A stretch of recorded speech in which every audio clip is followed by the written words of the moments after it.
Nombreuses parmi vous sont les personnes qui sont venues me voir en privé pour me demander si j'avais d'autres phrases comme celles que j'ai pu vous donner en exemple qui me permettaient de tenir le coup et d'avancer.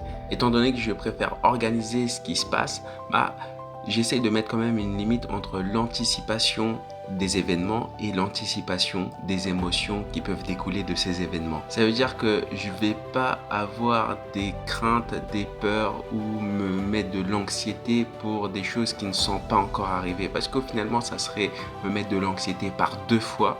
Une fois de manière fictive parce que au final c'est que de l'imagination, de l'anticipation dans ma tête, et puis une deuxième fois au moment où ça va arriver peut-être éventuellement parce que c'est même pas sûr que au moment où ça arrive que je sois anxieux ou que j'ai du stress ou quoi que ça soit d'autre.